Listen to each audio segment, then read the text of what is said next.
Bonjour, bienvenue dans la série sur la mécanique quantique.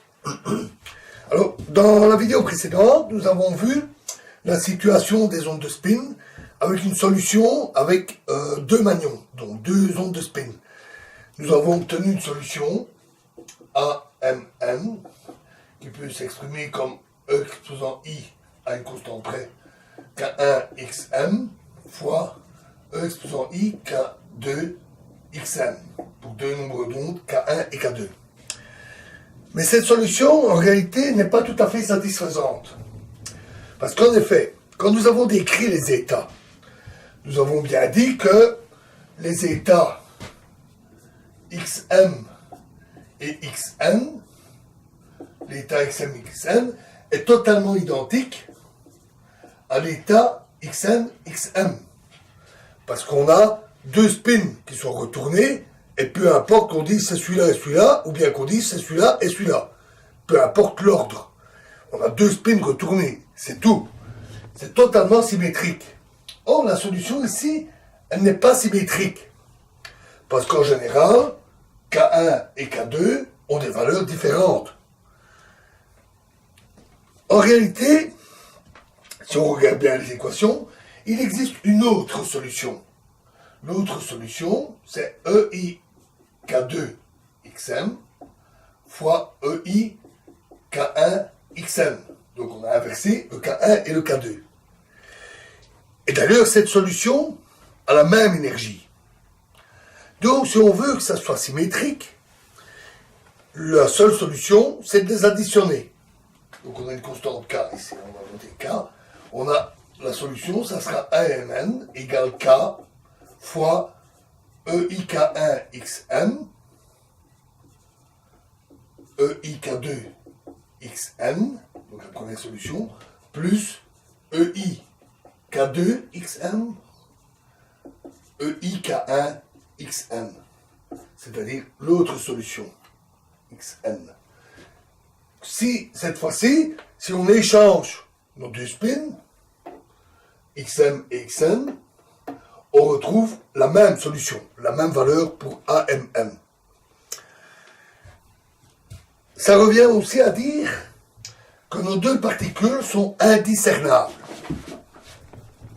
Peu importe que l'une est K1, l'autre est K2 comme nombre d'ondes, parce que la solution inverse est également possible.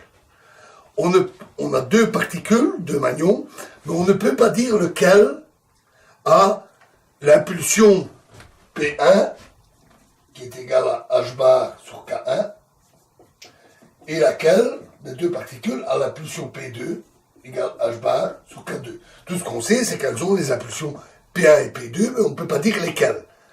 Nos magnons sont indiscernables. De plus, on a une addition, et donc, nos particules ici se comportent comme nos magnons se comportent comme des bosons. Donc on vient de démontrer que nos magnons sont des bosons. Alors on pourrait dire, oui mais attention là, comme vous avez dit, il y a les deux solutions possibles, et on fait la somme. Oui, mais pourquoi la somme? On aurait très bien pu mettre moins ici, faire une soustraction. C'est a priori aussi valable. Si on échange nos deux magnons, à ce moment-là, on a juste un changement de signe, comme on a souvent avec les fermions. Et ça ne change rien, c'est une amplitude. Les probabilités vont rester identiques. On aura juste des comportements collectifs statistiques différents, les deux fermions ne pouvant pas se trouver dans le même état.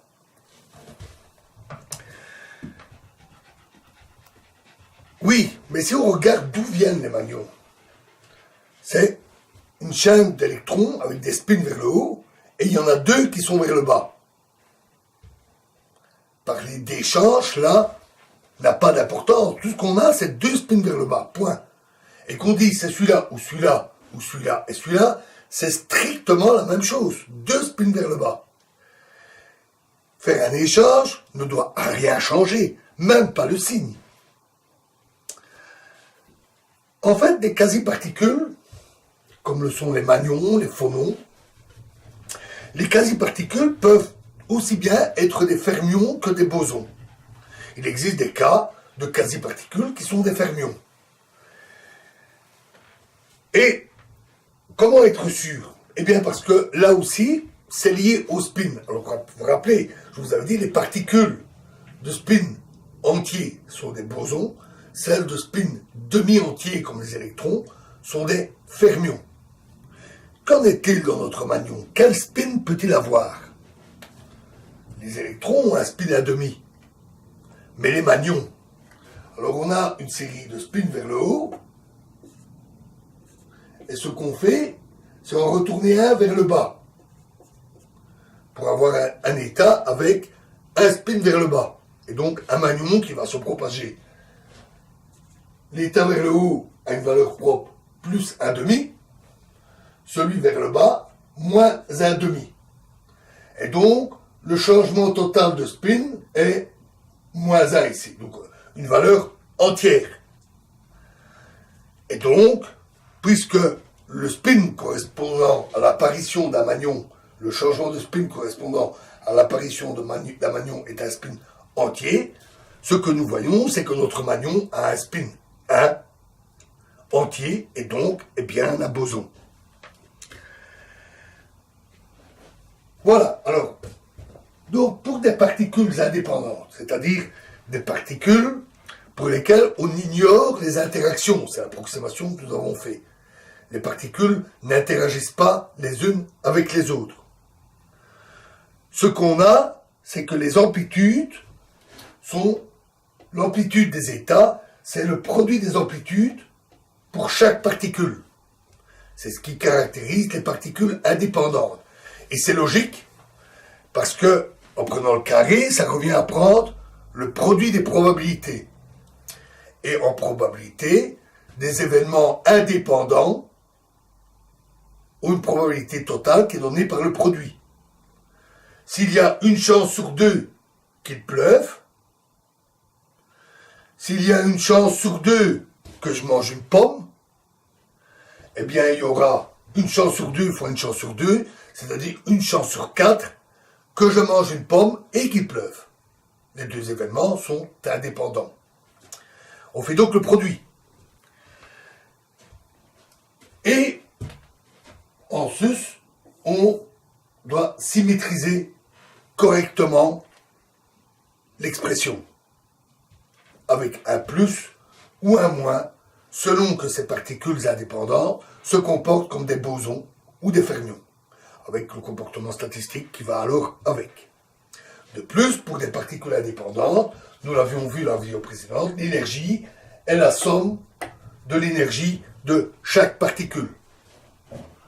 Puisqu'elles n'interagissent pas, il n'y a aucune raison que l'énergie totale soit modifiée du fait qu'il y a plusieurs particules. Et d'ailleurs, les deux sont liés. Le fait de faire le produit est lié au fait que l'énergie est simplement la somme des énergies de chaque particule. En effet, c'est une propriété des exponentielles. Si on a E exposant A fois E exposant B, c'est simplement égal à E exposant A plus B. L'exponentielle de A fois l'exponentielle de B est égale à l'exponentielle de A plus B. C'est une propriété des exponentielles, une propriété des exposants d'ailleurs. Hein. 10 au carré fois 10 au carré, ça fait 100 fois 100, ça fait 10 000, c'est-à-dire 10 exposant 4, et 4 est égal à 2 plus 2. Vous pouvez le vérifier avec d'autres. Hein. 10 exposant 2 fois 10 exposant 3, ça revient à 10 exposant 5. 100 fois 1000 égale 100 000. Or, ici, dans l'exposant, ce qu'on a, c'est un nombre d'ondes, ou une longueur d'onde, ou une fréquence, ou une énergie. Puisque la fréquence est liée à l'énergie en mécanique quantique. Et donc, faire la somme de ces exposants revient à faire la somme des énergies. Donc le produit des amplitudes est lié au fait qu'on fait simplement la somme des énergies de chaque particule. Voilà comment on traite de manière plus générale, les particules indépendantes. Donc, dans la prochaine vidéo, nous verrons une application simple, intéressante, au cas de la molécule de benzène. Je vous remercie.